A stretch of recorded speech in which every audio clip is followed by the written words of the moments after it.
I started my days in the commercial construction world at a great company, Peyton Construction, in the mid-90s.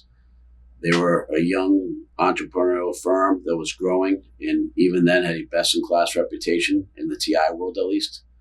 And I really cut my teeth there and really learned from a lot of great mentors over the years. And I learned a lot from Billy Payton, Tim McManus, two people that hold dear in my heart. And when I decided to go on my own in 2002, I took Timberline, and then we started about a $5 million company, and we've been growing it every year. And really, every economic downturn that we've had to endure, the housing crisis from 08 to 13 was super challenging. We were a very young firm then, but we lacked a portfolio, so it was difficult to get work. But we targeted the institutional sectors in particular that we knew would do well. In particular, the growth of life sciences. As a young company, we were very early to jump into life sciences in 2014, and we started to penetrate higher ed in the commercial sectors, which are all heartbeats of what we are now today. We started to really invest then in building our team with qualified subject matter experts who added value to our company. And as the years went on and the economy started to build and grow, as did Timberline, we really became a strong team. And we delivered a lot of value, and we started to get a lot of repeat work with our clients. And that was really at the beginning stages of what we are now today. And really about 2020, despite COVID hitting, the pandemic hitting, we were well positioned in several sectors that were deemed essential. So we really didn't slow down much during COVID. We had to adjust how we worked for sure, but we still survived and thrived actually. Coming out of COVID, again, we were well positioned because of the sectors we were in. And we were able to really double our company in about 4 years from a revenue perspective. Timberline is a local construction management firm headquartered in Canton, Massachusetts. We also have offices in Worcester, Massachusetts, as well as Merrimack, New Hampshire. We pride ourselves in the value add that we deliver to our clients. We do a tremendous job in pre-construction. A lot of our jobs with repeat clients, about 70% of the work is with repeat clients. One of our strengths is our sector diversity. We work in many sectors throughout Boston, in greater New England, and occasionally beyond. We do a tremendous amount of work in the science and tech sector. That includes life sciences, tough tech, clean energy, robotics, manufacturing. And we're working right now with a couple clients in vision energy, form energy, working on the manufacturing of batteries for the future EV industry. We do a lot of work in academia, both private school and higher ed. We work with MIT. We just finished bringing a building out of the ground for Cushing Academy, so a lot of work in that sector. Very strong in the commercial sector as well. We've done many local headquarters, Puma North America, Bluebird Bio, just there's a bunch to name a few. We also do a tremendous lot of work in hospitality. As well as healthcare is another sector. We do a lot of work in the healthcare sector as well. We've been able to sustain growth throughout, many economic cycles, including the most current one. Really, it's a client-centric mentality. Everything we do is about our clients, and we build trust and confidence in our clients. At the end of the day, every client is looking for cost certainty and time certainty, and something we do a really good job of. My plan for Timberline, really over the next 5 to 10 years, is to continue our growth. Our intent is to really position Timberline as a best-in-class, mid-market player. Our goal is in the probably $500 million, revenue range, but dollars aren't necessarily the most important thing. What's most important always to me is that we are best-in-class in what we do, that people respect us and look at us as one of the premier, construction managers in the local region. Some change happens. Every economic cycle comes and goes, and I'm fully confident in the U.S. market. We will recover, and we will get back going on our feet, and Timberline will be well positioned for growth. And we're in the process right now of actually repositioning our company for the next phase of growth. There'll be a change in Washington, D.C., and hopefully the Fed and the interest rate and the inflation can get under control, which then gives our clients the opportunity to borrow at affordable prices and invest in what they want to build. And then bring us and the architects, the engineers, and the OPMs on, and we start building great things together. So I'm very confident in the future. It's just a cycle we have to endure, and we've done it several times already. We'll do it again. Steve, welcome to our studio. Thank you. Thank you for having me. And thank you very much for your time. today. I know you are a very busy man.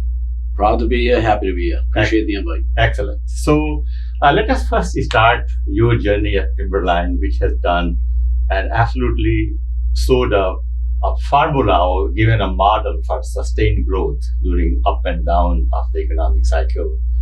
Your company has doubled its revenue during the last 4 challenging years. And so my question to you is, if you can just tell us a little bit about what is your secret formula and what is your philosophy, how you have been able to maintain this growth. So I'll start with me personally, because obviously I think it's super important to understand what drives somebody. When they're growing a business, every entrepreneur in every industry has to look at challenges. And I think in the beginning, you really need to have someone who's passionate as a leader. Whatever you're going to lead, you need to be passionate and love what you do. You need to be fearless. There are a lot of challenges in any business. And our industry, the construction industry, is a high risk, low margin industry. So there's a lot of opportunity for failure, very dependent on humans who can have failures. So in that, you need to be strong. You need to be able to withstand economic cycles. In just my lifetime, we were dealing with the 9/11 crisis, then the housing crisis, then the pandemic, and now what we're dealing with today, which is the beginning of what I believe is going to be a recession. So in that, you need good strategy. You need to have a good understanding of financial markets. And then how do you set up your team to be successful during those markets? So where did you learn this and how did you learn this? That's a good question. My background is in finance, so that certainly helps. I would have to be very honest and say I didn't learn all of that in school. Sometimes some is the school of life. Life is a powerful teacher. I've always been one to believe in learning from everybody you surround yourself with. You can learn people from who are successful and people who aren't successful. There's good things to learn from both. There's a lot of failure in life, a lot of successful people have failed. I've failed plenty in my life to be successful, And so now your construction journey started with Peyton Construction, correct, in Boston, and which eventually closed down. So just talk a little bit about that, your experience at Peyton and then to Timberline. Yeah, I started at Peyton Construction in the mid-'90s. It was a great firm. Billy Peyton was the owner, Nancy Peyton, great people. I was blessed to have a good mentor, Tim McManus, there. And he really taught me a lot when I was younger. Tim eventually joined Timberline, became one of my partners. So Peyton was a really good growing company. When I left in 2002, they were still doing very well. They unfortunately went out in 2007 right before the housing crisis. But for me, I learned a lot there. I learned what to do well, maybe some things not to do in the future as well. And I brought a lot of those lessons learned to Timberline, and we started to really build Timberline's business. But our business model, again, always looking at financial markets, understanding how they typically cycle every 7 to 9 years, is we don't want to be dependent on any one sector. Okay? So sector diversity is one of our biggest strengths. There'll always be opportunity to build in any market. As a matter of fact, most bigger institutional wealth will look forward to downturns because cost of construction is actually lower. So as you understand that, you somewhat follow the money. You know what you want to work in the institutional sectors who have got built up reserves who will spend money in the downturns. Other sectors, hospitality, retail, they won't spend money in the downturn. They tend to get crushed. So having a diverse sector portfolio focused around institutional clients is really at the heartbeat of what Timberline is today and was in the beginning. It was just progressive development over time, getting better and better every year. And, rightly you mentioned earlier fearless, that you have to be fearless. And fear and risk, and especially when you combine fear and risk with the construction industry where there is a risk at every step, the accident or safety of the workers and completing the projects on time and making sure that your client is happy and everything comes with perfection.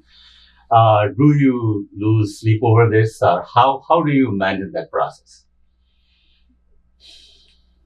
So I don't lose sleep over anything, to be honest with you. Nothing. I don't stress, because when you're good at what you do, you plan well. So when you invest in safety training, when you invest in good people, good training, train those people to become even better than they were when they got here, you build a system that mitigates risk, right? So there's a lot of problems in construction because there's a lack of quality personnel performing construction. That's where the biggest risks are.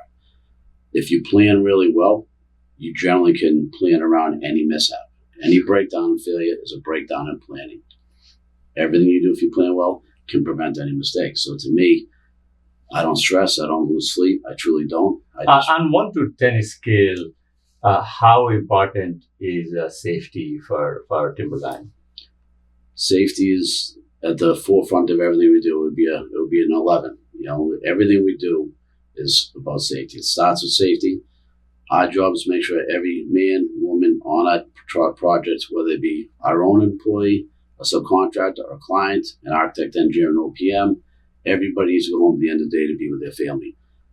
When you see that happen on a job site, I always pray for that individual. I always feel bad for the family, but it's a breakdown in planning on someone's part. Someone made a mistake somewhere for that to happen. Everything is preventable with good planning. And what inspires you? In life as well as in business? I guess what I'm inspired most by is success and making the world a better place, truly. And that's one of my passions. I hate to lose in anything. My mother would tell you that from my days of kindergarten, which clearly I don't remember, but she does. I hate to lose. I like to win. And by winning, I put everything I can into being successful. Then when you're successful, you start to think, okay, what can I do with my success? Which gets back to the second part of that is you make the world a better place. You help people, not just my employees, a couple thousand employees and their families throughout the network, but expand beyond that. What can you do with your success to make the world a better place? There's a lot of people in the world who aren't as fortunate as we are. And to take that, we've had opportunity. Granted, it's hard work. There's no one in my realm that will be successful without hard work. So to me, it's just to close that, we all have a opportunity and almost an obligation to make the world a better place, particularly for the future generations, who are coming down the pipe behind us. Today, Timberline is rising star in the construction industry, especially in this Boston, New Hampshire, this area here.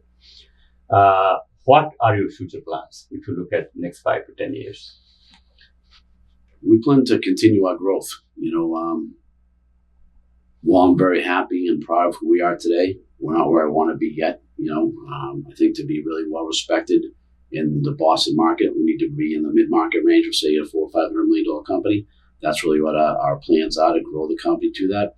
Our sector diversity will support that, and that's one really big contributor. Is we're very good at what we do, and we work in a lot of different, really complex sectors. The more challenging work, the higher the barrier to entry is. So when you're good, there's actually less competition with lesser qualified people. So we work in the most difficult sectors. But with that, there's also geographic spread. We're going to drive revenue from different parts of New England. We recently opened up a Worcester, Massachusetts office, a Merrimack, New Hampshire office. In the future, will probably be a Rhode Island office. And that will all contribute to, the growth to that $400 to $500 million platform. Steve, thank you so much for your time. Thank you very much. I appreciate it.